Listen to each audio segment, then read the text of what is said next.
तरकारीहरू इन्जेक्सन लगाएर एक हप्तामा तयार पारिएका तरकारीहरू बजारमा आउँछन्। ती तरकारीहरू खाँदाखेरि आज हामी दिन प्रतिदिन हामीहरूले विष खाइरहेका छौँ, हामीले विष सेवन गरिरहेका छौँ। त्यसकारण हाम्रो स्वास्थ्य दिन प्रतिदिन खराब हुँदै गइरहेको छ। हामीहरूलाई अहिले एकदम ठुला ठुला रोगहरू लागिरहेका छन्, क्यान्सर जस्ता भयानक रोगहरू पनि यही खाद्य, हाम्रो जुन खाद्य स्वच्छता र गुणस्तरीय नभएको कारणले यो कुराहरू भएको हो। यसलाई एकदमै राम्रोसँग अनुगमनको पाटोलाई पनि बलियो तरिकाबाट कानुनी रूपबाट कसरी गर्नुपर्छ, अनुगमनमा बरु सदस्य सङ्ख्या बढाएर हुन्छ कि त्यसलाई चाहिँ राम्रोसँग बजारलाई अनुगमन गर्न पर्ने जरुरी छ।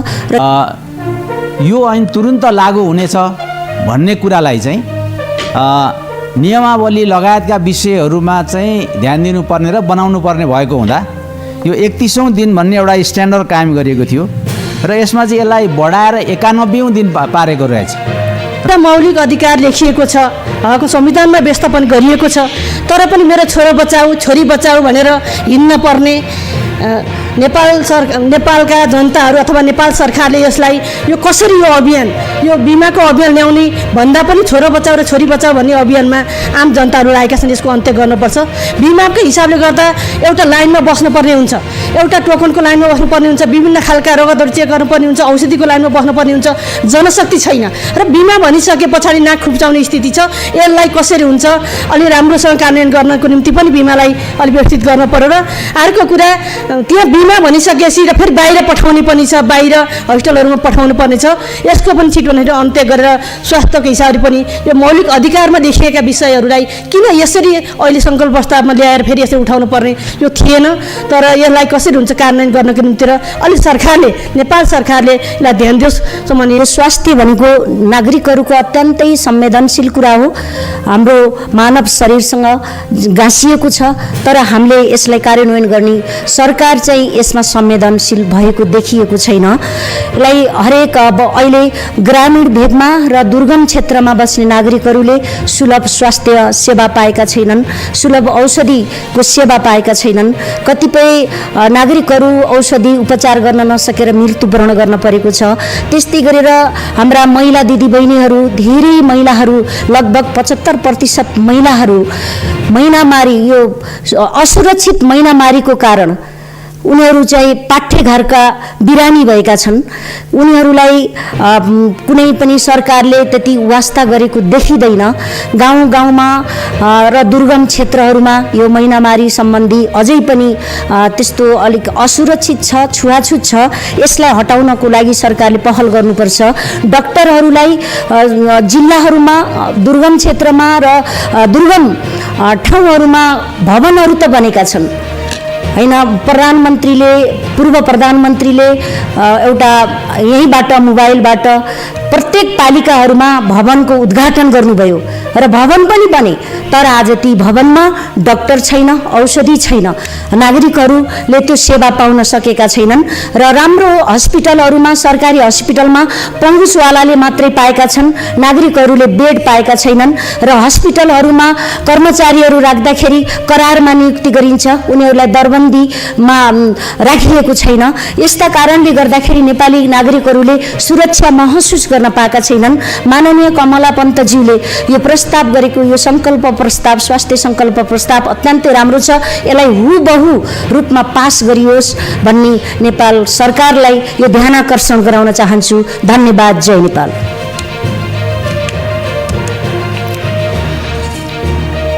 मान्य से मन रूपा शर्मा।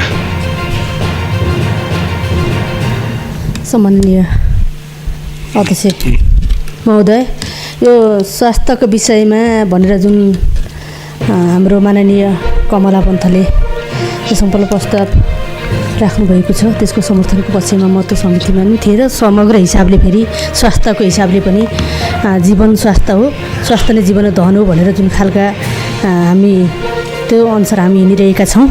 र पनि फेरि यो अहिले भर्खरै राष्ट्रिय सभाको उपाध्यक्षमा निर्वाचित हुनुभएको माननीय विमला घिमिरेलाई कार्यकालको सफलताको शुभकामना व्यक्त गर्न चाहन्छु। नयाँ वर्षको सबै सम्पूर्णलाई शुभकामना व्यक्त गर्न चाहन्छु। यो स्वास्थ्यको विषयका कुराहरू धेरै उठिरहेका छन् र मैले पनि भोगिरहेको विषय पनि छ। अहिले धेरै स्वास्थ्यको हिसाबले बिरामी हुने कारण अहिले यहाँ कृषि मन्त्री पनि मैले देखिरहेको छु। यो खानपानको कारणले गर्दा पनि मान्छे धेरै बिरामी भइरहेका छन्। यसलाई कसरी हुन्छ? यो तरकारी उत्पादन गर्दा किसानहरूले अथवा खानपानमा जुन खालको यो विषादी प्रयोग गर्ने छ, यसलाई पोइजनको हिसाबले मान्छेलाई एउटा ट्युमर बनाउने पाठीहरूको समस्या देखेर मानसिक बिरामी रोगी बनाउने यो गरेको चाहिँ यसलाई ध्यान दियोस्। र अर्को विषय के छ भने जुन स्वास्थ्यको विषयमा बिमा भनिरहेको छ, तर बिमामा र हामीले पनि पूर्व माननीयहरूले राखिसक्नुभयो अगाडि अहिले भर्खरै, तर पनि राख्दै गर्दाखेरि जनशक्तिको अभाव छ। जनशक्तिको अभाव छ। भवनहरू उद्घाटन बनेका छन्, बिल्डिङहरू बनेका छन्, कोही उद्घाटन अथवा शिलान्यास गरेर छोडिएको छ, तर त्यहाँ जनशक्ति छैन। तर फेरि त्यहाँ छैन भन्दै गर्दा जुन बिरामी छन्, बिरामीको आफन्तहरू पनि उपचारमा लिएर जाने स्थिति छैन। किन कोही विदेश छन्, कोही इन्डिया छन्, कोही कता छन्। अहिले भर्खरै पर्व जिल्लाको हिसाबले पनि सपना घिमिरे बिरामी भएर बेडमा सुतिरहनु भएको छ। उहाँलाई उपचार गर्ने स्थिति छैन। उहाँको बुवा उपचार गर्न नसकेर बेपत्ता हुनुभएको छ, आमा रुनुभएको छ। खाद्य स्वच्छता तथा गुणस्तर विधेयक वा फुड सेफ्टी एन्ड क्वालिटी एक्टको खाद्य उत्पादन, प्रसंस्करण, परिवहन र बिक्रीको लागि नियमन गर्ने एक प्रमुख कानुनी दस्तावेज हो। हामी सबै नागरिकप्रति चिन्तित छौँ र नागरिकको खास स्वास्थ्य शिक्षा मौलिक हक अधिकार मध्येको त्यसलाई प्राथमिकता दिनुपर्ने भन्ने कुरो हामी सबैलाई थाहा छ। छलफल क्रममा छौँ। खाद्य स्वच्छता सम्बन्धी कानुनलाई समय अनुकूल बनाउन खोजिएको छ। यसमा मानव स्वास्थ्य र उपभोक्ताको हितलाई संरक्षण गर्दै गुणस्तर निर्धारण गर्ने उद्देश्यले पनि यो चाहिँ व्यवस्थित गर्न खोजिएको छ। दूषित खाद्य पदार्थको बिक्री वितरणलाई कानुन रूपमा रोक लगाउन खोजिएको र नमुना परीक्षण गर्ने, अनुगमन निरीक्षण गर्ने व्यवस्था समेत यसमा गरिएको छ। खाद्य स्वच्छता र गुणस्तरीय निर्धारण समितिको बैठक वर्षमा एक पटक मात्रै बस्ने व्यवस्था चाहिँ परिषद 2 को 6 नम्बरमा उपदफामा गरिएको छ। यो अपुग हुने, यो चाहिँ अलिक बाक्लो गरी बैठक बस्नुपर्ने जस्तो लागेको छ। उपदफा 5 मा बन्ने समितिमा रहने सदस्यहरूको दोहोरो जिम्मेवारी भएको देखिन्छ। व्यक्ति हुँदा आर्थिक भार नपर्ने र सकारात्मक देखिए पनि अखाद्य वस्तुको उत्पादन र विष विषादीको प्रयोग गरी बजारमा आउने बिक्री वितरण र अखाद्य वस्तुहरूको रोकथामको लागि चाहिँ अलि धेरै बैठक बसेर चाहिँ निर्णय गरेर अगाडि बढ्नुपर्छ भन्ने लाग्छ। परिषद 2 को उपदफा 7 को ख मा प्राविधिक समितिको आवश्यकता अनुसार गठन गर्ने भनिएको छ। प्राविधिक समितिको संरचना र काम कर्तव्य अधिकार कहाँ उल्लेख गरिएको छ त्यो चाहिँ देखिँदैन। यसर्थ नियमावलीमै थपेर जानुपर्ने व्यवस्था चाहिँ गर्नुपर्ने हुन्छ। खाद्य व्यवसायीले उत्सर्जन गरेको फोहोर चाहिँ व्यवस्थापन गर्नुपर्ने कुरा चाहिँ यो राम्रो पक्ष रहेको छ। यसले गर्दाखेरि मानव जीवन र पशुजन्य कुरामा चाहिँ असर परिरहेको छ र दफा 56 मा थप केही व्यवस्था गरिएको छ। यो ऐनमा लेखे जति कुरो यही ऐन बमोजिम हुने, अन्य चाहिँ प्रचलित कानुन बमोजिम भन्दाखेरि चाहिँ अलिक भेग भयो र यो अन्य चाहिँ कहाँ उल्लेख हुन्छ, नियमावली हुन्छ कि अथवा कुन कानुनले छुन्छ भन्ने कुरो अलिकति अस्पष्ट रहेको म जानकारी गराउन चाहन्छु। सदस्यहरू, सम्माननीय अध्यक्षज्यू, आजै 3:15 बस्ने गरी स्थगित गरिएको सभाको बैठकको कारबाही प्रारम्भ हुन्छ। मान्य सदस्यहरू, निःशुल्क स्वास्थ्य उपचारको सुनिश्चितता सम्बन्धी सङ्कल्प प्रस्तावमाथि समर्थक मान्य सदस्यहरूले बोल्ने क्रम यही समाप्त हुन्छ। मान्य सदस्यहरू, अब सङ्कल्प प्रस्तावमाथिको छलफल प्रारम्भ हुन्छ। उक्त प्रस्तावमाथिको छलफलमा भाग लिन चाहनुहुने मान्य सदस्यहरूले आफ्नो नाम अध्यक्षको ड्याससँगै बसेका सचिवालयका कर्मचारीलाई 3 मिनेटभित्र उपलब्ध गराइदिनु हुन अनुरोध गर्दछु। छलफलमा भाग लिने प्रत्येक मान्य सदस्यहरूको लागि 3 मिनेटको समय निर्धारण गरेको छु।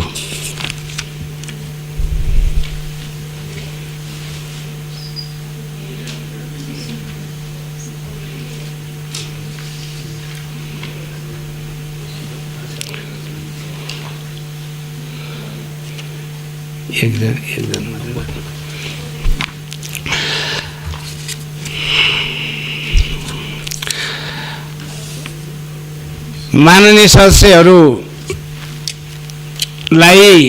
आफ्नो स्थानबाट छलफलमा भाग लिन पनि अनुरोध गर्छु। सर्वप्रथम माननीय सदस्य विष्णु कुमारी सापकोटा। सम्माननीय अध्यक्षज्यू, सर्वप्रथम त भर्खरै निर्वाचित हुनुभएका उपाध्यक्षलाई हार्दिक बधाई तथा सफल कार्यकालको शुभकामना। साथै भोलिदेखि सुरु हुने नयाँ वर्ष 2081 को सम्पूर्ण आदरणीय माननीय सदस्यज्यूहरू, कर्मचारी साथीहरू सबैमा शुभकामना, हार्दिक मङ्गलमय शुभकामना दिन चाहन्छु। आज यो स्वास्थ्य सम्बन्धी सङ्कल्प प्रस्ताव आएको छ। यो अत्यन्तै महत्त्वपूर्ण प्रस्ताव छ। वास्तवमा यो स्वास्थ्य भनेको नागरिकको नैसर्गिक अधिकार हो, तर आज यसरी हामीले संविधानमा व्यवस्था हुँदाहुँदै पनि यसरी आवाज उठाउनु पर्ने यो एउटा दुःखद पक्ष पनि हो। संविधानमा उल्लेखित भएका सबै कुराहरूलाई कार्यान्वयन गर्ने हो भने यो संविधान अत्यन्तै राम्रो छ, नागरिकको संविधान हो। तर हाम्रो देशमा संविधानमा उल्लेखित धेरै कुराहरू कार्यान्वयन हुन सकेका छैनन्। यो स्वास्थ्य भनेको नागरिकहरूको अत्यन्तै संवेदनशील कुरा हो। हाम्रो मानव शरीरसँग गाँसिएको छ, तर हामीले यसलाई कार्यान्वयन गर्ने सरकार चाहिँ यसमा संवेदनशील भएको देखिएको छैन। यसलाई हरेक अब अहिले ग्रामीण भेगमा र दुर्गम क्षेत्रमा बस्ने नागरिकहरूले सुलभ स्वास्थ्य सेवा पाएका छैनन्, सुलभ औषधिको सेवा पाएका छैनन्। कतिपय नागरिकहरू औषधि उपचार गर्न नसकेर मृत्युवरण गर्न परेको छ। त्यस्तै गरेर हाम्रा महिला दिदीबहिनीहरू, धेरै महिलाहरू, लगभग 75% महिलाहरू महिनामारी, यो असुरक्षित महिनामारीको कारण उनीहरू चाहिँ पाठ्यघरका बिरामी भएका छन्। उनीहरूलाई कुनै पनि सरकारले त्यति वास्ता गरेको देखिँदैन। गाउँ गाउँमा र दुर्गम क्षेत्रहरूमा यो महिनामारी सम्बन्धी अझै पनि त्यस्तो अलिक असुरक्षित छ, छुवाछुत छ। यसलाई हटाउनको लागि सरकारले पहल गर्नुपर्छ। डाक्टरहरूलाई जिल्लाहरूमा, दुर्गम क्षेत्रमा र दुर्गम ठाउँहरूमा भवनहरू त बनेका छन् हैन। पूर्व प्रधानमन्त्रीले एउटा यहीँबाट मोबाइलबाट प्रत्येक पालिकाहरूमा भवनको उद्घाटन गर्नुभयो र भवन पनि बने, तर आज ती भवनमा डाक्टर छैन, औषधि छैन, नागरिकहरूले त्यो सेवा पाउन सकेका छैनन्। र राम्रो हस्पिटलहरूमा, सरकारी हस्पिटलमा पहुँचवालाले मात्रै पाएका छन्, नागरिकहरूले बेड पाएका छैनन्। र हस्पिटलहरूमा कर्मचारीहरू राख्दाखेरि करारमा नियुक्ति गरिन्छ, उनीहरूलाई दरबन्दीमा राखिएको छैन। यस्ता कारणले गर्दाखेरि नेपाली नागरिकहरूले सुरक्षा महसुस गर्न पाएका छैनन्। माननीय कमला पन्तज्यूले यो प्रस्ताव गरेको यो सङ्कल्प प्रस्ताव, स्वास्थ्य सङ्कल्प प्रस्ताव अत्यन्तै राम्रो छ। यसलाई हुबहु रूपमा पास गरियोस् भन्ने नेपाल सरकारलाई यो ध्यानाकर्षण गराउन चाहन्छु। धन्यवाद। जय नेपाल।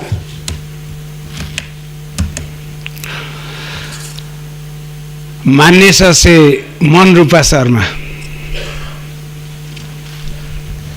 सम्माननीय अध्यक्ष महोदय, यो स्वास्थ्यको विषयमा भनेर जुन हाम्रो माननीय कमला पन्तले यो सम्पूर्ण प्रस्ताव राख्नुभएको छ, त्यसको समर्थनको पक्षमा म त्यो समितिमा पनि थिएँ। र समग्र हिसाबले फेरि स्वास्थ्यको हिसाबले पनि जीवन स्वास्थ्य हो, स्वास्थ्य नै जीवन धन हो भनेर जुन खालका हामी त्यो अनुसार हामी हिँडिरहेका छौँ। र पनि फेरि यो अहिले भर्खरै राष्ट्रिय सभाको उपाध्यक्षमा निर्वाचित हुनुभएको माननीय बिमला घिमिरेलाई कार्यकालको सफलताको शुभकामना व्यक्त गर्न चाहन्छु। नयाँ वर्षको सम्पूर्णलाई शुभकामना व्यक्त गर्न चाहन्छु। यो स्वास्थ्यको विषयका कुराहरू धेरै उठिरहेका छन् र मैले पनि भोगिरहेको विषय पनि छ। अहिले धेरै स्वास्थ्यको हिसाबले बिरामी हुने कारण अहिले यहाँ कृषि मन्त्री पनि मैले देखिरहेको छु। यो खानपानको कारणले गर्दा पनि मान्छे धेरै बिरामी भइरहेका छन्। यसलाई कसरी हुन्छ? यो तरकारी उत्पादन गर्दा किसानहरूले अथवा खानपानमा जुन खालको यो विष आदि प्रयोग गर्ने छ, यसलाई पोइजनको हिसाबले मान्छेलाई एउटा ट्युमर बनाउने, पाठीहरूको समस्या देखेर मानसिक बिरामी रोगी बनाउने यो गरिएको छ, यसलाई ध्यान दियोस्। र अर्को विषय के छ भने जुन स्वास्थ्यको विषयमा बिमा भनिरहेको छ, तर बिमामा र हामीले पनि पूर्व माननीयहरूले राखिसक्नुभयो अगाडि अहिले भर्खरै, तर पनि राख्दै गर्दाखेरि जनशक्तिको अभाव छ। जनशक्तिको अभाव छ। भवनहरू उद्घाटन बनेका छन्, बिल्डिङहरू बनेका छन्, कोही उद्घाटन अथवा शिलान्यास गरेर छोडिएको छ, तर त्यहाँ जनशक्ति छैन। तर फेरि त्यहाँ छैन भन्दै गर्दा जुन बिरामी छन्, बिरामीको आफन्तहरू पनि उपचारमा लिएर जाने स्थिति छैन। किन कोही विदेश छन्, कोही इन्डिया छन्, कोही कता छन्। अहिले भर्खरै पर्व जिल्लाको हिसाबले पनि सपना घिमिरे बिरामी भएर बेडमा सुतिरहनु भएको छ। उहाँलाई उपचार गर्ने स्थिति छैन। उहाँको बुवा उपचार गर्न नसकेर बेपत्ता हुनुभएको छ, आमा रुनुभएको छ। आज मौलिक अधिकार लेखिएको छ, हकको संविधानमा व्यवस्थापन गरिएको छ, तर पनि मेरो छोरो बचाऊ, छोरी बचाऊ भनेर हिँड्न पर्ने नेपालका जनताहरू अथवा नेपाल सरकारले यसलाई यो कसरी यो अभियान, यो बिमाको अभियान ल्याउने भन्दा पनि छोरो बचाऊ र छोरी बचाऊ भन्ने अभियानमा आम जनताहरू लागेका छन्। यसको अन्त्य गर्नुपर्छ। बिमाकै हिसाबले गर्दा एउटा लाइनमा बस्नुपर्ने हुन्छ, एउटा टोकनको लाइनमा बस्नुपर्ने हुन्छ, विभिन्न खालका रगतहरू चेक गर्नुपर्ने हुन्छ, औषधिको लाइनमा बस्नुपर्ने हुन्छ। जनशक्ति छैन र बिमा भनिसके पछाडि नाक खुप्चाउने स्थिति छ। यसलाई कसरी हुन्छ अलि राम्रोसँग कार्यान्वयन गर्नको निम्ति पनि बिमालाई अलि व्यवस्थित गर्न पर्यो। र अर्को कुरा, त्यहाँ बिमा भनिसकेपछि र फेरि बाहिर पठाउने पनि छ, बाहिर हस्पिटलहरूमा पठाउनु पर्ने छ। यसको पनि छिटो अन्त्य गरेर स्वास्थ्यको हिसाबले पनि यो मौलिक अधिकारमा देखिएका विषयहरूलाई किन यसरी अहिले सङ्कल्प प्रस्तावमा ल्याएर फेरि यसरी उठाउनु पर्ने यो थिएन। तर यसलाई कसरी हुन्छ कार्यान्वयन गर्नको निम्ति र अलिक सरकारले, नेपाल सरकारले यसलाई ध्यान दियोस्। सम्माननीय अध्यक्ष अब मार्फत मैले नेपाल सरकारलाई पनि ध्यान आकर्षण गराउँछु र स्वास्थ्य मन्त्री पनि हुनुहुन्छ, विशेष गरेर यो ध्यान जाओस्। अहिलेको बजेटमा विशेष गरेर प्रत्येक नेपालीलाई स्वास्थ्य र शिक्षाको हिसाबले, रोजगारीको हिसाबले व्यवस्थापन गर्नुपर्छ र यसलाई अगाडि बढाउनुपर्छ भनेर धेरै अब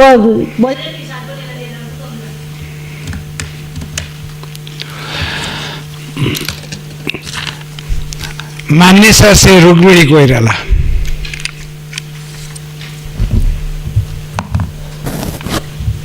सम्माननीय अध्यक्षज्यू, हालै निर्वाचित उपाध्यक्ष माननीय विमला घिमिरेज्यूलाई हार्दिक बधाई तथा शुभकामना व्यक्त गर्न चाहन्छु। साथै सम्पूर्ण माननीय ज्यूहरूमा र देश विदेशमा रहनुहुने सम्पूर्ण नेपाली दाजुभाइ दिदीबहिनीहरूमा नयाँ वर्षको हार्दिक मङ्गलमय शुभकामना व्यक्त गर्न चाहन्छु। यो सङ्कल्प प्रस्तावको विषय अति नै उपयुक्त समयमा आएको छ। हाम्रो संविधानमा व्यवस्था भए बमोजिम मौलिक हकको रूपमा रहेको स्वास्थ्य सम्बन्धी हक अन्तर्गत सबै जनताहरू स्वास्थ्य भएर बाँच्न पाउने हकका बारेमा धेरै कुराहरू उल्लेख भएको छ। सङ्कल्प प्रस्तावमा लेखिए जति सबै सेवाहरू जनताले पाउने हो भने ठुलो राहत हुने थियो, तर आज हाम्रो देशमा यस्तो हुन सकिरहेको छैन। अस्पतालहरू सबै जिल्लामा खुलेका छन्, बिरामीको सरल उपचार हुन सकेको छैन। स्वास्थ्य बिमा लागू भएको छ, तर बिमा प्रभावकारी नभएको र बिमा मार्फत अस्पताल आउनेहरूलाई अस्पतालले ढिलासुस्ती गर्ने कारण कतिपय ठुला रोगका बिरामीको अकालमा मृत्यु हुने गरेको छ। कतिपय अस्पतालहरूमा अस्पताल व्यवस्थापक र डाक्टरहरूको विवादका कारण कैयौँ महिनासम्म पनि अस्पतालहरू बन्द हुने गरेका छन्।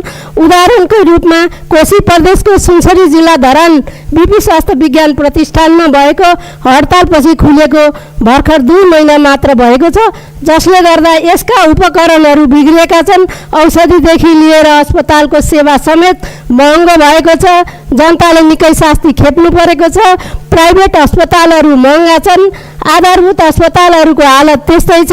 सरकारले निःशुल्क औषधि भने पनि सबै अस्पतालहरूमा सबै प्रकारका औषधिहरू उपलब्ध भएको छैन। जनताहरूले प्राइभेट क्लिनिकमा किन्न बाध्य छन्। हरेक दिन 2 बजेपछि हाम्रो आधारभूत अस्पतालमा डाक्टर हुँदैनन्, नर्सहरूबाट काम चलाउनुपर्छ। अहिले हाम्रो देशमा बाल मृत्युदर, मातृ मृत्युदर घटेको छ। यसमा महिला स्वास्थ्य स्वयंसेविकाको योगदानको कारण निःशुल्क मृत्युदर घटेको हो। नेपालले बाल मृत्युदर घटाउन सफल भएको भनेर 10-12 वर्ष अगाडि नै अन्तर्राष्ट्रिय क्षेत्रले नेपाललाई सम्मान र पुरस्कृत समेत गरेको छ, तर पनि महिला स्वास्थ्य स्वयंसेविकालाई सरकारले सम्बोधन गरेको पाइँदैन। सङ्कल्प प्रस्ताव अनुसार जनताका घर घरमा स्वास्थ्य सेवा पुर्याउन सरकारद्वारा सम्पूर्ण स्वास्थ्यका संयन्त्रहरूलाई सक्रिय बनाई निर्देशन गरी द्रुत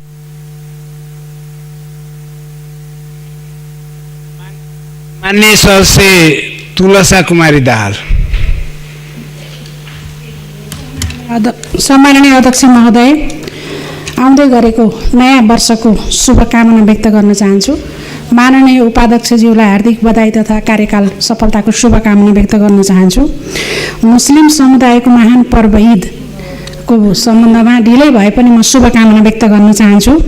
माननीय कमला पन्तले राष्ट्रिय सभामा प्रस्तुत गर्नुभएको सङ्कल्प प्रस्तावलाई म पूर्ण रूपमा समर्थन गर्न चाहन्छु। नेपाली नागरिकहरू बिरामी अवस्थामा स्वास्थ्य उपचार गर्न नसकेर आर्थिक अभावको कारण जीवन गुमाउन बाध्य छन्। नागरिकहरूको स्वास्थ्य उपचार बिना मृत्युवरण गर्नुपर्ने अवस्था रोक्न, बाँच्न पाउने अधिकारको सुनिश्चित गर्न नेपाल सरकारले निःशुल्क स्वास्थ्य उपचारको सुनिश्चित गरोस् भनी ल्याइएको यो प्रस्ताव स्वागतयोग्य छ। हाम्रो संविधानले आधारभूत स्वास्थ्य सेवालाई मौलिक हकको रूपमा दर्जा गरेको छ।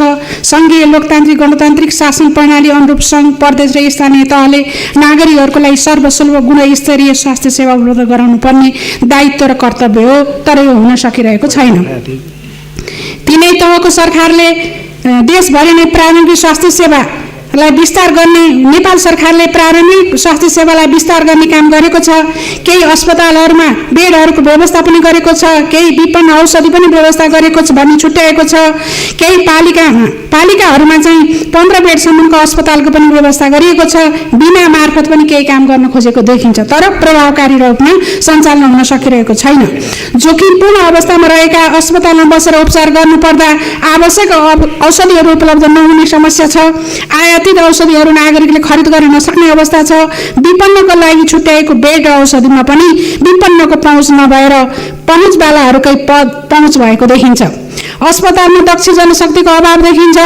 जलवायु परिवर्तन, अस्वस्थकर खानपान, प्रदूषित खाद्यान्न, अस्वस्थ वस्तुको बिक्री वितरण, कुपोषण, न्यून पोषण, प्रजनन स्वास्थ्यको कमजोर अवस्था, गरिबीको कारण स्वास्थ्य अवस्था प्रतिकूल बन्ने र नसर्ने रोगको चाहिँ बढ्दो भयावह स्थिति सिर्जना हुँदैछ।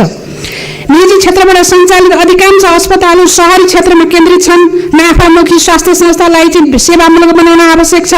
नागरिकहरूको रोगको पहिचान, स्वास्थ्य उपकरणको प्रयोग, दक्ष जनशक्ति उत्पादनमा आवश्यक ध्यान दिन आवश्यक छ।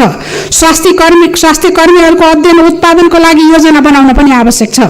कम्तीमा अति विपन्न नागरिकको पहिचान गरी निःशुल्क उपचारको व्यवस्था गर्न कुनै पनि नागरिकलाई अकालमा मृत्यु हुनबाट बचाउन राज्यको दायित्व हो। पैसा, पहुँच र गुणस्तरीय उपचारको अभावमा नागरिकले जीवन गुमाउनु नपरोस् भन्ने विषयमा योजना बनाउन आवश्यक छ। सबै नेपालीले सर्वसुलभ उपचारको सुनिश्चित होस् भनी यो सङ्कल्प प्रस्ताव ल्याइएको हो र नेपाल सरकारले विगतदेखि नै विकास समिति 2013 को दफा 3 प्रयोग गरी बनाइरहेका गठन आदेशकोहरू चाहिँ स्थापित अस्पतालहरूलाई छुट्टै ऐन मार्फत व्यवस्थापन गर्न आवश्यक छ। यसतर्फ पनि सरकारको ध्यान जान आवश्यक छ। यो सङ्कल्प प्रस्तावमा उल्लेखित विषयवस्तु जनताको स्वास्थ्य भावनासँग मर्मसम्म र गम्भीर अवस्था जोडिएको हुनाले यो कार्यान्वयन गर्नको निम्ति यो सङ्कल्प प्रस्तावमा उल्लेखित कुराहरू चाहिँ पालना गरोस् नेपाल सरकारले भनी म अध्यक्ष मार्फत नेपाल सरकारलाई आग्रह र अनुरोध गर्न चाहन्छु। धन्यवाद।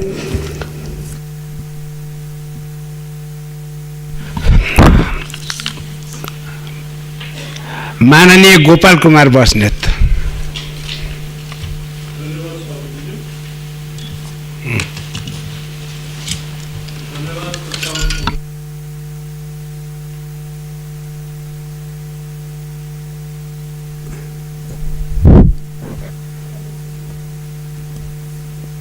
अध्यक्षज्यू, धन्यवाद। प्रस्तावक कमला पन्त तथा सम्पूर्ण समर्थक मान्यज्यूहरू, स्वास्थ्य सुविधा निःशुल्क हुनुपर्छ भन्ने प्रस्ताव अत्यन्त संवेदनशील छ, सामूहिक छ। त्यसको लागि माननीय कमला पन्त तथा समर्थकज्यूहरूलाई म हार्दिक बधाई दिन चाहन्छु र यो प्रस्तावलाई सरकारले सम्पूर्ण रूपमा लागू गर्नुपर्छ भन्ने सरकारको ध्यान पनि आकर्षण गर्न चाहन्छु। वर्तमान परिस्थितिमा अस्पतालहरू हिजोभन्दा आज बढी खुलेका छन्। गाउँ गाउँमा हेल्थ पोस्टहरू खुलेका छन्। स्वास्थ्य कर्मीको सङ्ख्या निकै बढेको छ। पहिले झापा जिल्लामा पोस्टमार्टम गर्न डाक्टर बाहिर जिल्लाबाट लिएर आउनु पर्थ्यो, त्यो अवस्था अब छैन। डाक्टर नर्सहरूको सङ्ख्या साँच्चै बढेको छ, तर पर्याप्त छैन। अझै विशेष गरी नर्सको अभाव बढेको छ। नर्सको अभावमा डाक्टरले बिरामी जाँच्न सक्ने व्यवस्था नभएकोले यो अभाव निकै गम्भीरताका साथ नर्सको अभाव अहिले खड्केको छ। अर्कोतिर सरकारको अवस्थातिर ध्यान आकर्षित गर्न चाहन्छु। राजमार्ग आसपास थुप्रै हस्पिटलहरूसँग राजमार्गसँग जोडेर हस्पिटल खोलिएका छन्। नयाँ हस्पिटल खोल्नु राम्रो कुरा हो, तर हस्पिटल यसरी खुलिरहेका छन् कि सबै अव्यवस्थित छन्। नेपाल सरकारले लागू गरेको जुन मिनिमम स्ट्यान्डर्ड हो त्यो पुरा नभइकन हस्पिटल खोल्न पाइँदैन। जस्तो पहिला 2070 सालमा 7 वर्षभित्रमा नयाँ हस्पिटल बनाइसक्ने भनेर सरकारले सबैलाई अल्टिमेटम दिएको थियो। त्यो 7 वर्ष त के, अब 14 वर्ष छिटै पुरा हुँदै होला। त्यो केही भएको छैन।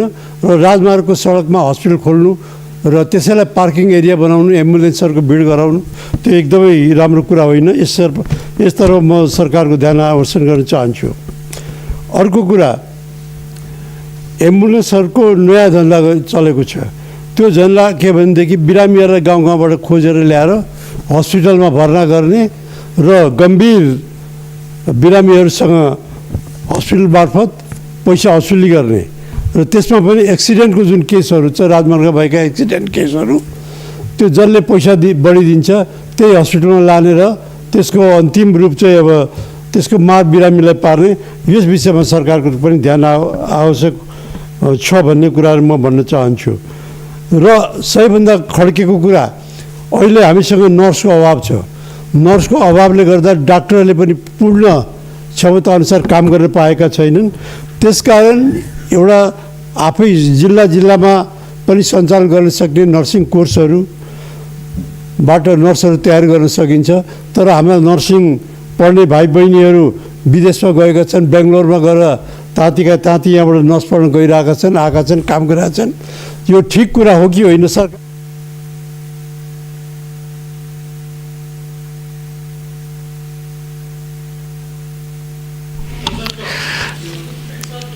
मान्य सदस्य सुमित्रा विशी। सम्माननीय अध्यक्ष महोदय, आउँदै गरेको 2081 साल नयाँ वर्षको सम्पूर्णमा म हार्दिक शुभकामना भन्न चाहन्छु। भर्खरै सम्पन्न राष्ट्रिय सभाको उपाध्यक्षको पदमा निर्वाचित हुनुभएका माननीय बिमला घिमिरेज्यूलाई बधाईका साथै कार्यकाल सफलताको शुभकामना भन्न चाहन्छु। र आज माननीय कमला पन्तले ल्याउनु भएको यो नागरिकको स्वास्थ्य सम्बन्धीको सङ्कल्प प्रस्तावको म समर्थन गर्न चाहन्छु। हामी सबै नागरिकप्रति चिन्तित छौँ र नागरिकको खास स्वास्थ्य शिक्षा मौलिक हक अधिकार मध्येको त्यसलाई प्राथमिकता दिनुपर्ने भन्ने कुरो हामी सबैलाई थाहा छ। र हाम्रो संविधान बनेको 8 वर्ष भइसक्यो। संविधानमा लेखेका मौलिक हक अधिकारका सवालहरूमा कार्यान्वयन गर्ने कुरोमा थुप्रै समस्याहरू भएको छ।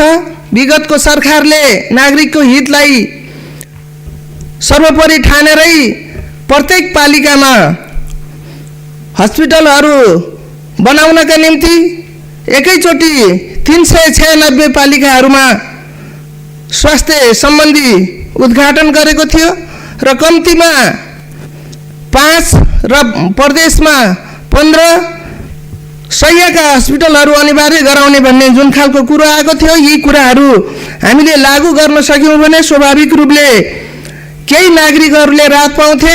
अहिले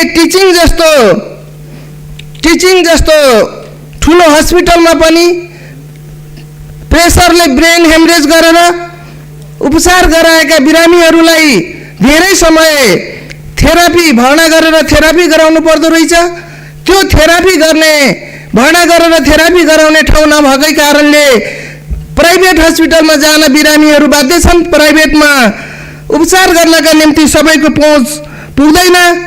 जस्तै ज्येष्ठ नागरिकहरूको स्वास्थ्य बिमा गरे जस्तै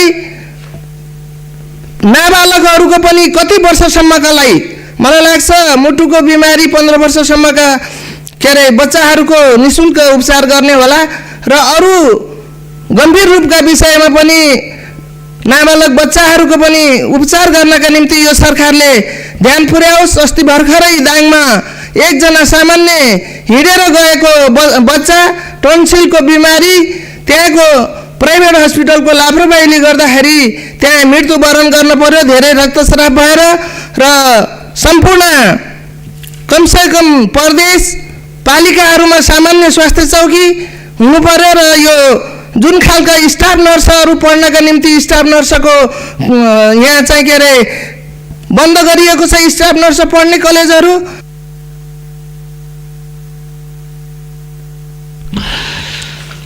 मान्य सदस्यहरू, निःशुल्क स्वास्थ्य उपचारको सुनिश्चितता सम्बन्धी सङ्कल्प प्रस्तावमाथिको छलफलमा मान्य सदस्यहरूले बोल्ने क्रम यहीँ समाप्त हुन्छ। मान्य सदस्यहरू, अब म मान्य उपप्रधानमन्त्री एवं स्वास्थ्य तथा जनसङ्ख्या मन्त्री उपेन्द्र यादवलाई उक्त सङ्कल्प प्रस्तावमाथिको छलफलका क्रममा उठेका विषयहरूको सम्बन्धमा जवाफ दिन समय उपलब्ध गराउँछु।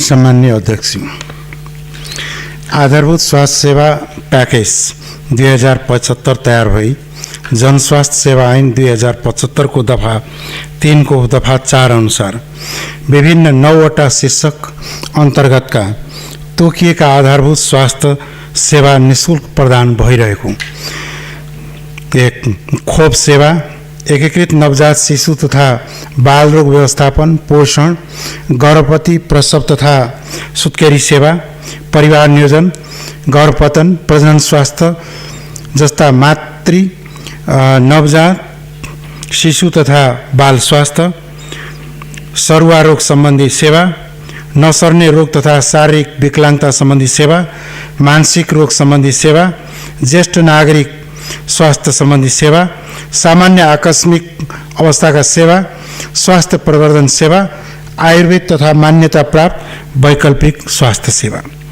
संविधान प्रदत्त निःशुल्क आधारभूत स्वास्थ्य सेवा प्रवाहका लागि हरेक वडामा एक आधारभूत स्वास्थ्य केन्द्र साविकको हेल्थ पोस्ट र हरेक पालिकामा एक आधारभूत स्वास्थ्य अस्पताल 5, 10, 15 शय्यायुक्त निर्माण गर्ने रूपान्तरणकारी आयोजना बमोजिम 4117 आधारभूत स्वास्थ्य केन्द्र आफ्नै भवनमा र 2626 आधारभूत स्वास्थ्य केन्द्र अन्य भवनमा सञ्चालन रहेका छन्। 415 स्थानमा पालिका स्तरीय आधारभूत अस्पताल निर्माणाधीन रहेका छन्। तयारी त्यसैगरी 655 पालिकाहरूमा नयाँ आधारभूत अस्पताल बन्नुपर्ने, जसमध्ये 415 निर्माणाधीन रहेका छन् भने 26 वटाको निर्माण सम्पन्न भइसकेको छ।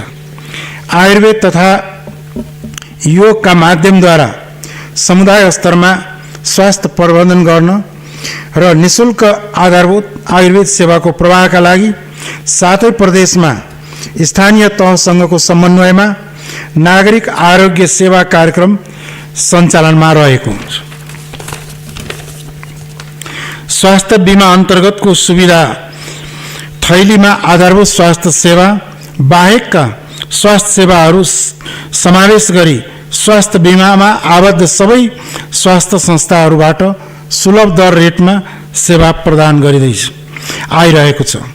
त्यसैगरी हालसम्म 753 स्थानीय तहका 23,94,695 घरधुरीका 77,27,365 जना लाभग्राही बीमित भएका छन्।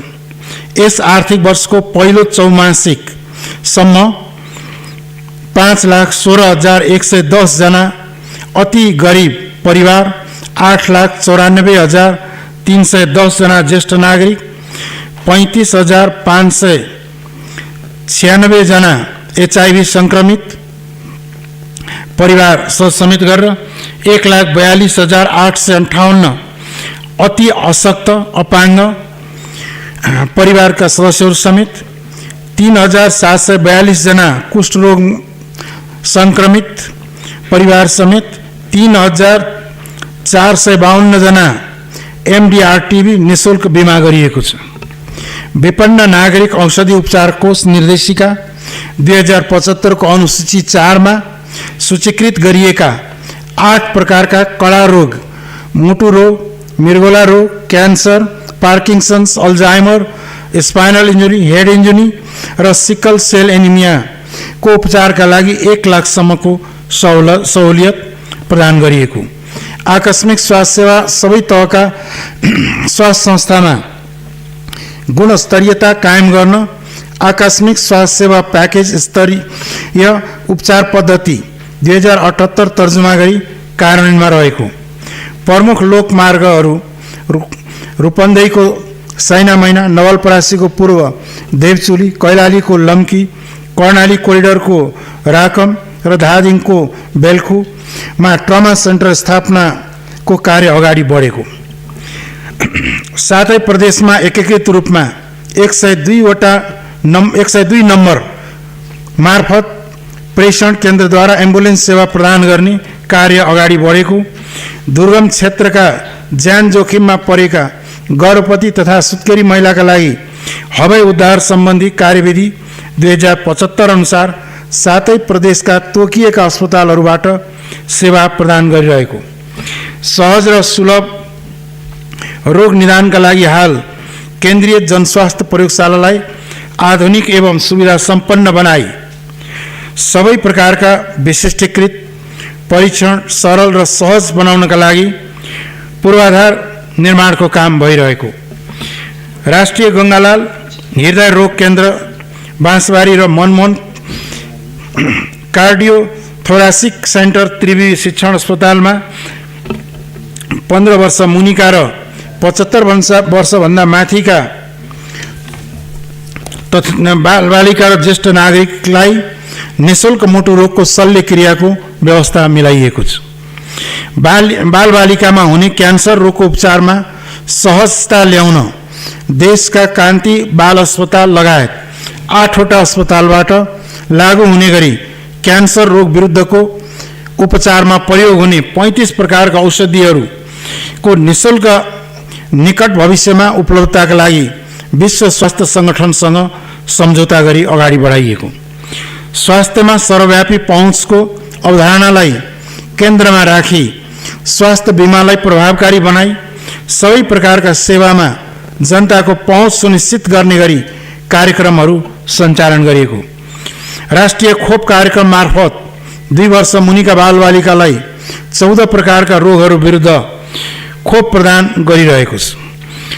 नेपाल स्वास्थ्य सेवा रणनीति योजना 2023 देखि 2030 स्वीकृत भई कार्यान्वयनमा रहेको स्वास्थ्य संस्था सञ्चालन मापदण्ड पहिलो संशोधन 2078 स्वीकृत भई कार्यान्वयनमा रहेको सो व्यवस्था अन्तर्गत हरेक अस्पतालमा गरिब तथा विपन्नका लागि 10% शैय्या निःशुल्क उपचार गराउने व्यवस्था मिलाइएको छ।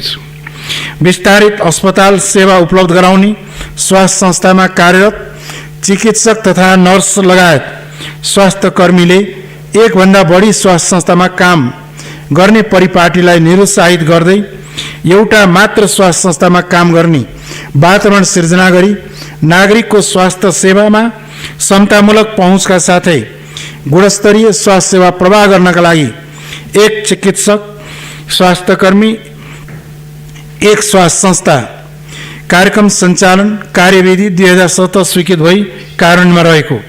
हरेक सरकारी अस्पतालमा नागरिकहरूले सहुलियत दरमा गुणस्तरीय औषधिको सहज प्राप्तिका लागि अस्पतालमा फार्मेसी निर्देशिका 2072 कानुनमा रहेको। कम्तीमा अत्यावश्यक औषधिहरू एसेन्सियल मेडिसिन लाई नेपालमा नै उत्पादन गर्ने गरी प्रक्रिया अगाडि बढाइएको, द्रुत गतिमा फैलिएर आर्थिक सामाजिक क्षेत्रमा नकारात्मक असर पार्ने इमर्जिङ र पुनर्देखा परेका रिमर्जिङ महामारी रोगहरू, जेनेटिक मानव र पशु पंक्षी बीच एक आपसमा सर्ने रोग एवं संक्रमण जस्ता चुनौतीको प्राथमिकताका साथ प्रतिकार गर्न जनस्वास्थ्य, पशु स्वास्थ्य, वनस्पति र वातावरणीय स्वास्थ्यका निकायहरूको एकीकृत प्रयासका लागि एक स्वास्थ्य अवधारणा वन हेल्थ अप्रोच अनुरूप एक स्वास्थ्य रणनीति 2076 स्वीकृत भई कार्यान्वयनमा रहेको, नसर्ने रोगको बढ्दो भारलाई रोकथाम तथा नियन्त्रणका लागि सम्बद्ध सरोकारवालाहरूको सहभागितामा नसर्ने रोगहरूको रोकथाम र नियन्त्रणका लागि बहुक्षेत्रीय कार्ययोजना 2021-2025 स्वीकृत भई कार्यान्वयनमा रहेको, नेपाली जनताको पोषणको अवस्था सुधार गर्न बहुक्षेत्रीय पोषण योजना दोस्रो 2075-76, 2079-80 स्वीकृत भई कार्यान्वयनमा रहेको साथै आगामी बहुक्षेत्रीय पोषण योजना तयार भएको, नागरिक बडापत्र तथा ड्यासबोर्डको प्रयोग गरी जनतालाई स्वास्थ्य सम्बन्धी सूचनाको हक तथा उपचार सम्बन्धी जानकारी पाउने हकको प्रत्याभूति गर्ने प्रयास गरिँदै आएको, जनस्वास्थ्य सेवा नियमावली 2077 ले आधारभूत स्वास्थ्य सेवाको सूचीमा आँखा स्वास्थ्य सेवालाई समेत समेटेको अवस्थामा सङ्घ प्रदेश र स्थानीय तह बीचको समन्वय र सहकारी मार्फत आँखा स्वास्थ्य सेवालाई मूल प्रवाहीकरण गरी सेवाको सञ्चालनलाई वडा स्तरसम्म विस्तार गर्न राष्ट्रिय आँखा स्वास्थ्य नीति 2079-86 को स्वीकृत भई कार्यान्वयनको चरणमा रहेको, सबै तह गरी 117 वटा अस्पताल तथा 2500 भन्दा बढी स्वास्थ्य चौकीमा न्यूनतम सेवा मापदण्ड कार्यान्वयन सुरु भइसकेको, राष्ट्रिय स्वास्थ्य वित्त रणनीति 2079 स्वीकृतिको भई कार्यान्वयनको चरणमा रहेको, 50 शैय्या भन्दा माथिका अस्पतालहरूमा ज्येष्ठ नागरिक वार्डको व्यवस्था गरी सहज उपचारको व्यवस्था गरिएको, सबै सरकारी अस्पतालहरूमा हिंसा पीडितहरूको सहज र सुलभ उपचारका लागि अस्पतालहरूमा एक द्वार सङ्कट व्यवस्थापन केन्द्रको सञ्चालन गरिएको, सबै सरकारी अस्पतालहरूमा बेसहारा गरिब लक्षित वर्गका व्यक्तिहरूको निःशुल्क तथा आंशिक छुटमा सहज र सुलभ उपचारका लागि अस्पतालहरूमा सामाजिक सेवा इकाइको सञ्चालन गरिएको, प्रति जैविक प्रतिरोधलाई न्यूनीकरण गर्दै संक्रामक रोग नियन्त्रण तथा व्यवस्थापनका लागि राष्ट्रिय प्रति जैविक प्रतिरोध कार्य national action plan for antimicrobial resistance Nepal स्वीकृत भई कार्यान्वयनमा रहेको। अब आगामी कार्यदिशामा हामीलाई हाल हामीसँग 35,000 जनशक्ति रहेको छ, यसमा थप 60,000 जनशक्तिको व्यवस्था गर्नु परेको छ। अहिले हामीले प्रति व्यक्ति $17 मात्र हामी लगानी गरिरहेका छौँ, यसलाई $86 पुर्याउने लक्ष्य रहेको छ। संवैधानिक तथा कानुनी व्यवस्था बमोजिम आधारभूत स्वास्थ्य सेवा र आकस्मिक स्वास्थ्य सेवा प्रवाह चुस्त राख्न स्वास्थ्य सेवाको लगानी बढाउनु पर्ने देखिन्छ। हरेक स्थानीय तहमा भवन निर्माण सम्पन्न भएका र निर्माण हुँदै गरेको स्थानीय तहमा रहेका आधारभूत अस्पताल र प्रत्येक वडामा रहेका आधारभूत स्वास्थ्य सेवा केन्द्रलाई स्थायी संगठन संरचना स्वीकृत गर्नुपर्ने, विशेषज्ञ तथा विशिष्टीकृत अस्पतालहरूको पूर्वाधार विस्तार तथा संगठन संरचना स्वीकृत गर्नुपर्ने यी आगामी कार्यदिशाहरू रहेका छन्। अन्तमा नववर्ष 2081 को शुभकामना सहित धन्यवाद।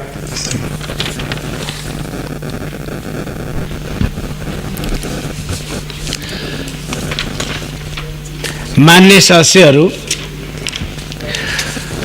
निःशुल्क स्वास्थ्य उपचार सुनिश्चितता सम्बन्धी संकल्प प्रस्तावमाथिको छलफल यहीँ समाप्त हुन्छ।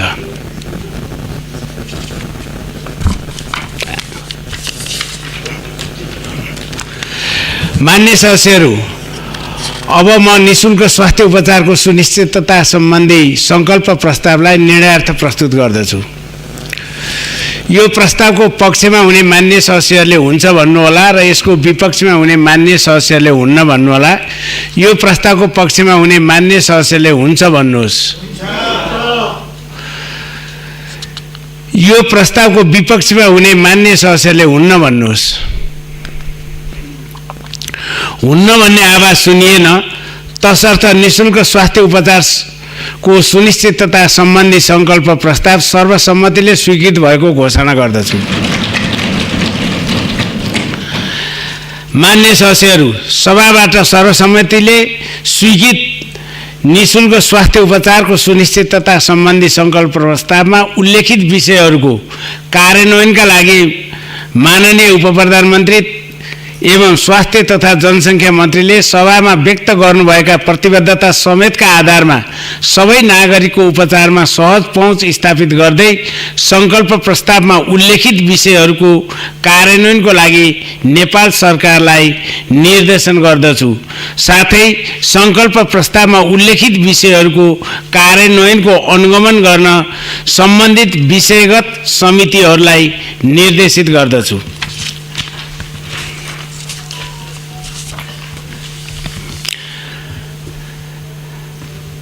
मान्य सदस्यहरू, अब म माननीय कृषि तथा पशुपक्षी विकास मन्त्री ज्वाला कुमारी शाहलाई खाद्य स्वच्छता तथा गुणस्तर विधेयक 2077 का सम्बन्धमा प्रतिनिधि सभाबाट भएको संशोधनमाथि छलफल गरियोस् भन्ने प्रस्ताव प्रस्तुत गर्न समय उपलब्ध गराउँछु।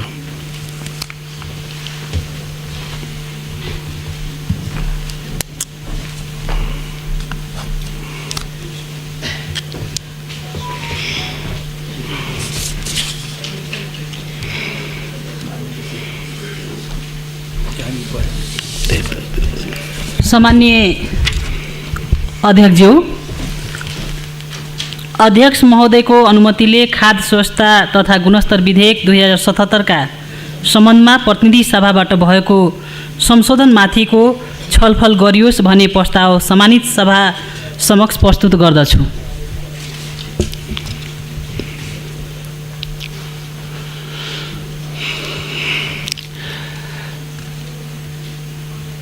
मान्य सदस्यहरू, मान्य कृषि तथा पशुपक्षी विकास मन्त्री ज्वाला कुमारी शाहले प्रस्तुत गर्नुभएको खाद्य स्वच्छता तथा गुणस्तर विधेयक 2077 का सम्बन्धमा प्रतिनिधि सभाबाट भएको संशोधनमाथि छलफल गरियोस् भन्ने प्रस्तावमाथिको छलफल प्रारम्भ हुन्छ। यस क्रममा विधेयक उप प्रतिनिधि सभाबाट भएको संशोधन र सोसँग सम्बन्धित आनुषङ्गिक दफाहरूमाथि छलफल गर्न सकिने ब्यौरा जानकारी गराउँदछु। छलफलमा भाग लिन चाहनुहुने मान्य सदस्यहरूले आफ्नो नाम 3 मिनेटभित्र अध्यक्षको ड्याससँगै बसेका सचिवालयका कर्मचारीलाई उपलब्ध गराइदिनु हुन अनुरोध गर्दछु। छलफलमा भाग लिने प्रत्येक मान्य सदस्यहरूलाई 3 मिनेटको समय निर्धारण गरेको छु।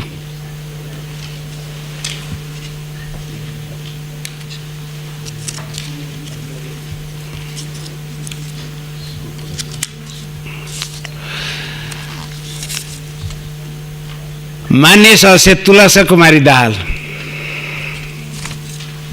सम्माननीय अध्यक्ष महोदय, प्रतिनिधि सभाबाट भएको संशोधनमाथि चाहिँ केही कुराहरू म राख्न चाहन्छु।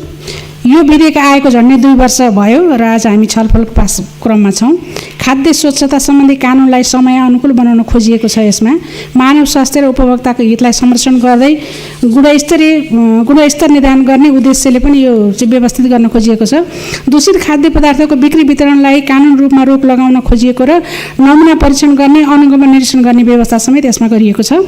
खाद्य स्वच्छता र गुणस्तरीय निर्धारण समितिको बैठक वर्षमा एक पटक मात्रै बस्ने व्यवस्था चाहिँ परिच्छेद 2 को 6 नम्बरमा उपदफामा गरिएको छ। यो अपुग हुने यो चाहिँ अलिक बाक्लो गरी बैठक बस्नुपर्ने जस्तो लागेको छ। उपदफा 5 मा बन्ने समितिमा रहने सदस्यहरूको दोहोरो जिम्मेवारी भएको देखिन्छ।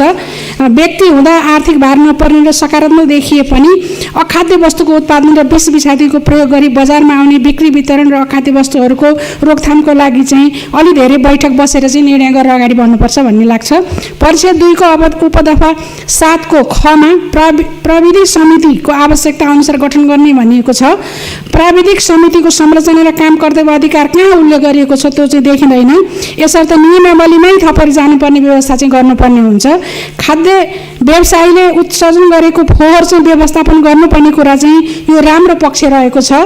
यसले गर्दाखेरि मानव जीवन र पशुजन्य कुरामा चाहिँ असर परिरहेको छ र दफा 56 मा थप केही व्यवस्था गरिएको छ। यो ऐनमा लेखे जति कुरो यही ऐन बमोजिम हुने, अन्य चाहिँ प्रचलित कानुन बमोजिम भन्दाखेरि चाहिँ अलिक भेग भयो र यो अन्य चाहिँ कहाँ उल्लेख हुन्छ, नियमावली हुन्छ कि अथवा कुन कानुनले छुन्छ भन्ने कुरो अलिकति अस्पष्ट रहेको म जानकारी गराउन चाहन्छु। हस्, धन्यवाद।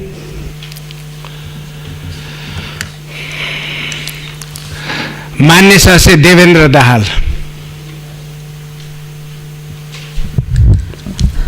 सम्माननीय अध्यक्ष महोदय, यो मैले अलिकति बोल्न चाहेको छु यस विषयमा। यो खाद्य ऐन 2023 लाई विस्थापित गरी यो खाद्य स्वच्छता तथा गुणस्तर ऐन 2077 को नाममा आएको छ।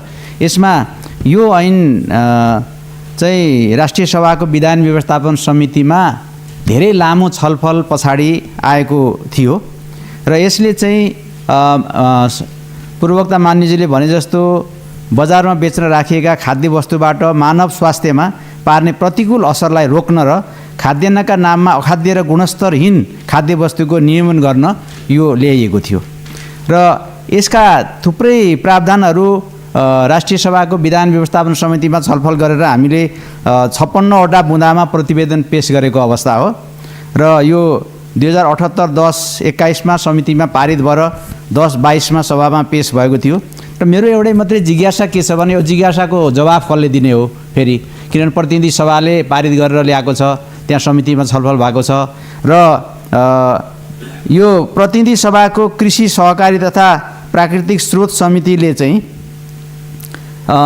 यो राष्ट्रिय सभाबाट एउटा स्ट्यान्डर्ड कायम गरिएको थियो। यो ऐन तुरुन्त लागू हुनेछ भन्ने कुरालाई चाहिँ नियमावली लगायतका विषयहरूमा चाहिँ ध्यान दिनुपर्ने र बनाउनु पर्ने भएको हुँदा यो 31औं दिन भन्ने एउटा स्ट्यान्डर्ड कायम गरिएको थियो र यसमा चाहिँ यसलाई बढाएर 91औं दिन पारेको रहेछ र यसको यो के यसको उपादेयता के हो त 91 दिन पार्ने? धेरै प्रत्याशित व्यवस्था गरिएको पनि देखिँदैन यसमा। भनेपछि यो 31औं दिनलाई एउटा स्ट्यान्डर्ड कायम गरिएको र हामीले लगभग कानुन निर्माण गर्दाखेरि 31औं दिन चाहिँ ठिक हुन्छ होला भनेर धेरै छलफलपछि ल्याएको विषय हो र यो 91औं दिन राखेको रहेछ र यो यसको कारण के हो भन्ने बारेमा चाहिँ मेरो जिज्ञासा रहेको छ। अरू कुराहरू त अब लगभग केही समितिमा सदस्य थप गरिएको छ, त्यसमा ठिकै छ, त्यसमा प्रतिनिधि सभाले केही समितिका सदस्यहरू थप गरेको कुरा र यो विषयमा चाहिँ अलि जिज्ञासा रहेको हुँदा मैले बोल्न चाहेको। धन्यवाद। मान्य सदस्य भुवन बहादुर सुनार।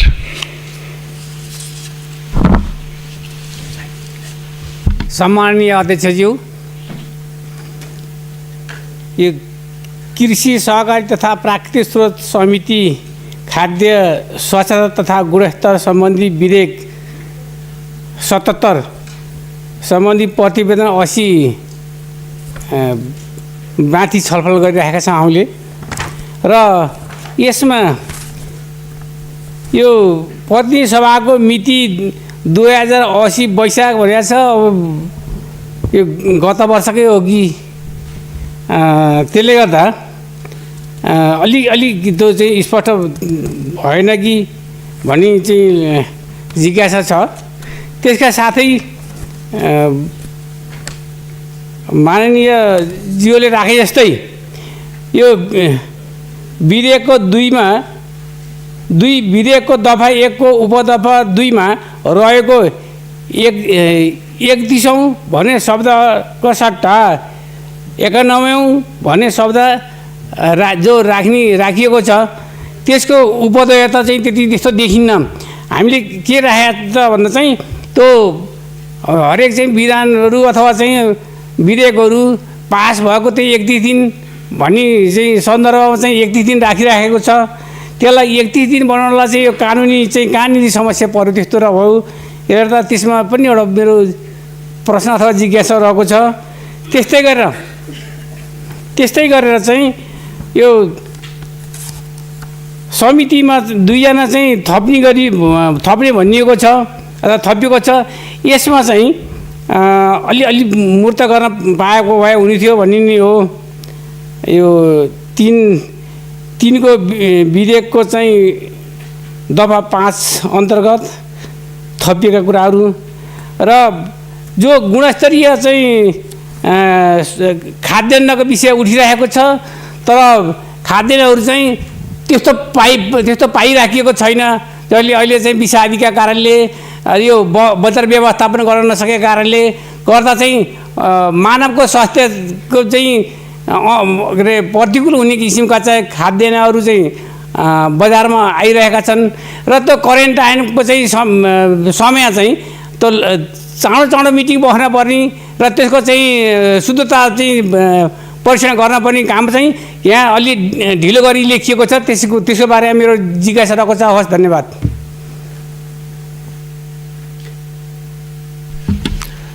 मान्य सदस्य विष्णु कुमारी सापकोटा। सम्माननीय अध्यक्षज्यू, यो खाद्य स्वच्छता तथा गुणस्तर सम्बन्धी कानुनलाई संशोधन प्रतिनिधि सभाबाट संशोधन छलफल भएर यहाँ आइपुगेको छ र यो खाद्य स्वच्छता तथा गुणस्तर सम्बन्धी वास्तवमा हाम्रो देशमा यो आयातित खाद्य कुराहरू छन्, तरकारीहरू, फलफुलहरू, त्यसलाई चाहिँ मलाई लाग्छ चेक गरिएको छैन। राम्रोसँग त्यसको गुणस्तर कति हो भन्ने कुरा पनि गरिएको छैन। हाम्रो देशमा हाम्रो छिमेकी राष्ट्र भारतसँग एकदमै खुला सिमाना भएको कारणले गर्दाखेरि त्यो धेरै कुराहरू आयातित भारतबाट हाम्रो देशमा आइरहेका छन् र यही देशभित्रै गरिने विभिन्न तरकारीहरू, फलफुलहरूमा पनि तिनलाई गुणस्तर छ कि छैन भन्ने कुरा अब त्यो चाहिँ खासै माप गरिएको छैन, हेरिएको छैन जस्तो मलाई लाग्छ। तरकारीहरू इन्जेक्सन लगाएर 1 हप्तामा तयार पारिएका तरकारीहरू बजारमा आउँछन्। ती तरकारीहरू खाँदाखेरि आज हामी दिन प्रतिदिन हामीहरूले विष खाइरहेका छौँ, हामीले विष सेवन गरिरहेका छौँ। त्यसकारण हाम्रो स्वास्थ्य दिन प्रतिदिन खराब हुँदै गइरहेको छ। हामीहरूलाई अहिले एकदम ठुला रोगहरू लागिरहेका छन्, क्यान्सर जस्ता भयानक रोगहरू पनि यही खाद्य, हाम्रो जुन खाद्य स्वच्छता र गुणस्तरीय नभएको कारणले यो कुराहरू भएको हो। यसलाई एकदमै राम्रोसँग अनुगमनको पाटोलाई पनि बलियो तरिकाबाट कानुनी रूपबाट कसरी गर्नुपर्छ, अनुगमनमा बरु सदस्य सङ्ख्या बढाएर हुन्छ कि त्यसलाई चाहिँ राम्रोसँग बजारलाई अनुगमन गर्न पर्ने जरुरी छ र कृषिहरूलाई पनि अनुगमन गरेर यो स्वच्छ छ कि छैन र गुणस्तरीय छ कि छैन भन्ने बारेमा गहन रूपमा यसलाई छलफलले मात्रै हुँदैन, यसलाई राम्रोसँग व्यावहारिक रूपमा नै कार्यान्वयन गरियोस् र यसलाई अब गाउँ-गाउँमा गएर कृषि उत्पादन गर्ने तरकारी अथवा फलफुलहरू कोल्ड स्टोरहरूमा पनि ती कसरी राखिएको छ भन्ने कुराहरूलाई एकदमै संवेदनशील तरिकाबाट त्यसलाई चाहिँ अनुगमन गरियोस् भन्ने यो कुरालाई मैले नेपाल सरकारलाई ध्यानाकर्षण गराउन चाहन्छु। धन्यवाद। जय नेपाल।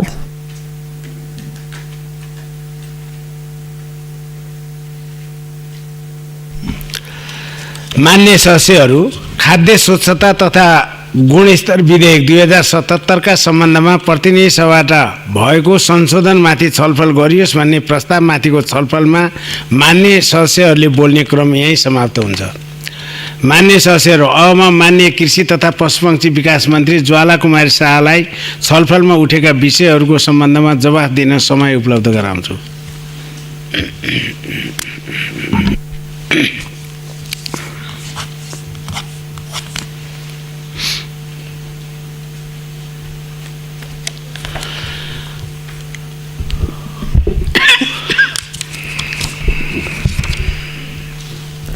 सामान्य अध्यक्षज्यू, आजको विशेष गरी राष्ट्रिय सभाको उपाध्यक्षमा निर्वाचित हुनुभएको माननीय बिमला घिमिरेजीलाई बधाई दिन चाहन्छु, कार्यकालको शुभकामना दिन चाहन्छु। साथसाथै आउँदै गरेको नयाँ सालको सामान्य अध्यक्षज्यू लगायत मान्य सदस्यज्यूहरूलाई म नयाँ सालको शुभकामना दिन चाहन्छु।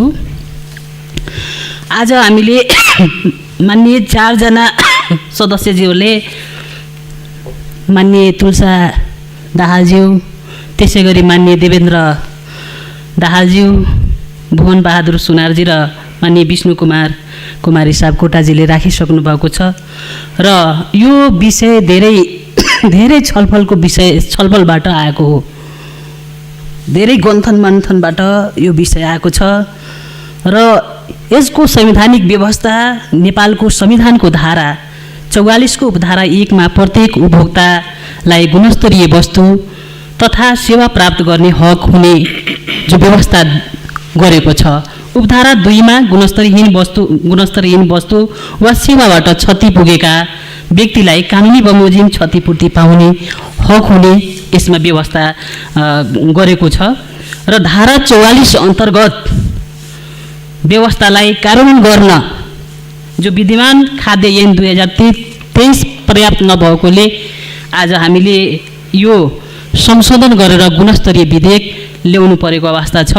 खाद्य स्वास्थ्य तथा गुणस्तर नियमन सम्बन्धी कानुन नेपालको संविधान अन्तर्गत उपभोक्ताको मौलिक हकको रूपमा प्रत्याभूत गरिएको र वर्तमान संविधानको कार्यान्वयनमा सन्दर्भमा खाद्य स्वास्थ्य तथा गुणस्तर नियमन सम्बन्धी कानुनको निर्माण आवश्यक भएकोले यो विधेयक आएको छ र खाद्य स्वास्थ्य तथा गुणस्तर विधेयक वा food safety and quality act को खाद्य उत्पादन, प्रसंस्करण, परिवहन र बिक्रीको लागि नियमन गर्ने एक प्रमुख कानुनी दस्तावेज हो।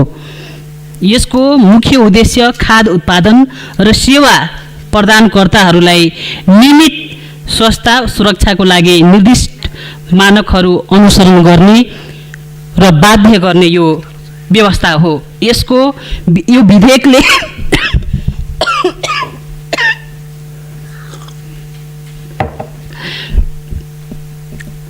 यस विधेयकले खाद्य स्वास्थ्य उत्पादन र प्रसंस्करणको लागि गुणस्तरीय मानकहरू सुरक्षाको निर्धारण गर्ने गर्दछ र यो विधेयकले कार्यान्वयनमा गइसकेपछि खाद्य श्रृङ्खलाको सबै चरणहरूमा वैज्ञानिक तथ्यका आधारमा खाद्य पदार्थको स्वास्थ्य तथा गुणस्तर नियमनद्वारा खाद्य स्वास्थ्य गुणस्तरीयता र उपयुक्तता कायम राखी मानव स्वास्थ्य सुरक्षा र हितको संरक्षण सुनिश्चित हुनेछ भने म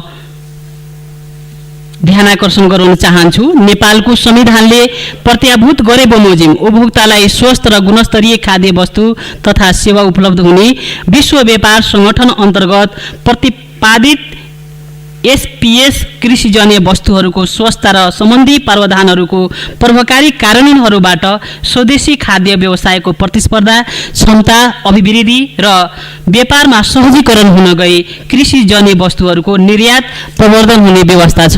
यसको जहाँसम्म खाद्य स्वास्थ्य तथा गुणस्तर विधेयक खाद्य उत्पादन र नियमन गर्दछ र यसले खाद्य सुरक्षा गुणस्तर उत्पादन प्रक्रिया बैंकिङ प्याकेजिङ र लेबलिङ र बिक्रीको लागि मानकहरू स्थापित गर्दछ। यसको माध्यमबाट खाद्य उत्पादकहरूले खाद्य सामग्रीको गुणस्तर र सुरक्षाको नियमित अनुसरण गर्दछ। खाद्य स्वच्छता तथा गुणस्तर विधेयकले सामाजिक जिम्मेवारी, स्वास्थ्य जागरूकता और पर्यावरणीय संरक्षणका प्रति संवेदनशीलताको बढ़ावा दिने सन्देश पनि प्रस्तुत गर्दछ। खाद्य स्वच्छता तथा गुणस्तर विधेयक देशलाई एक स्वस्थ साफ र तथा समृद्धि भविष्यको लागि महत्त्वपूर्ण चरण हुन्छ र यसमा कृषि तथा पशुपन्छी विकास मन्त्रालयले स्वच्छता तथा गुणस्तरको मापदण्ड तय गर्छन्। खाद्य स्वच्छता तथा गुणस्तर विधेयकको 2077 का जो सम्बन्धमा प्रतिनिधि सभाबाट भएको संशोधनलाई सहमति गरियोस् भने म माननीय सदस्यज्यूहरूलाई ध्यान आकर्षण गराउन चाहन्छु। धन्यवाद।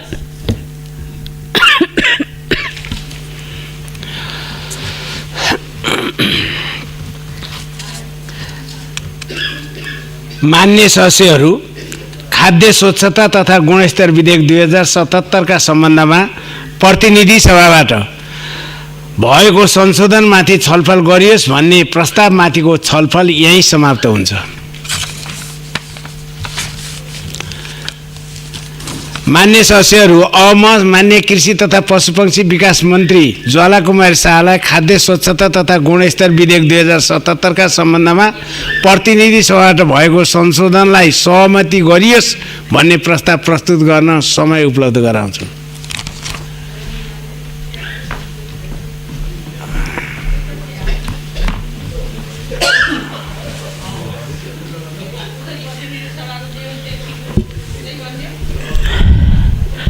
सम्माननीय अध्यक्षज्यू, अध्यक्ष महोदयको अनुमतिले खाद्य स्वच्छता तथा गुणस्तर विधेयक 2077 का सम्बन्धमा प्रतिनिधि सभाबाट भएको संशोधनलाई सहमति गरियोस् भने प्रस्ताव सम्मानित सभा समक्ष प्रस्तुत गर्दछु।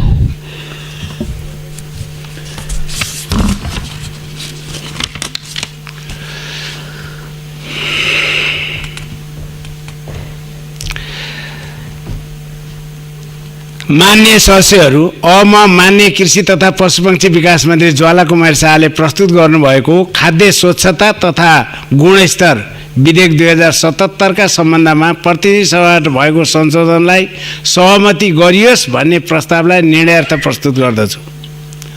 यो प्रस्तावको पक्षमा हुने मान्य सदस्यहरूले हुन्छ भन्नुहोला र यसको विपक्षमा हुने मान्य सदस्यहरूले हुन्न भन्नुहोला। यो प्रस्तावको पक्षमा हुने मान्य सदस्यले हुन्छ भन्नुहोस्। यो प्रस्तावको विपक्षमा हुने मान्य सदस्यले हुन्न भन्नुहोस्। हुन्न भन्ने आवाज सुनिएन, तसर्थ खाद्य स्वच्छता तथा गुणस्तर विधेयक 2077 का सम्बन्धमा प्रतिनिधि सभाबाट भएको संशोधनलाई सहमति गरियोस् भन्ने प्रस्ताव सर्वसम्मतिले सहमति भएको घोषणा गर्दछु। मान्य सदस्यहरू, भोलिबाट विक्रम सम्वतको नयाँ वर्ष सुरुवात हुँदैछ। नयाँ वर्ष 2081 को उपलक्ष्यमा मान्य उपाध्यक्ष, मान्य सदस्यहरू, राष्ट्र सेवा कर्मचारी, सुरक्षाकर्मी, पत्रकार लगायत स्वदेश र विदेशमा रहनुहुने सम्पूर्ण नेपाली दाजुभाइ तथा दिदीबहिनीहरूमा मेरो व्यक्तिगत र सभाको तर्फबाट सुख, शान्ति, समृद्धि र सुस्वास्थ्यको हार्दिक मङ्गलमय शुभकामना व्यक्त गर्दछु। मान्य सदस्यहरू, राष्ट्रिय सभाको अर्को बैठक 2081 साल वैशाख 4 गते मङ्गलबार अपराह्न 1:15 बस्ने गरी यो बैठक स्थगित हुन्छ।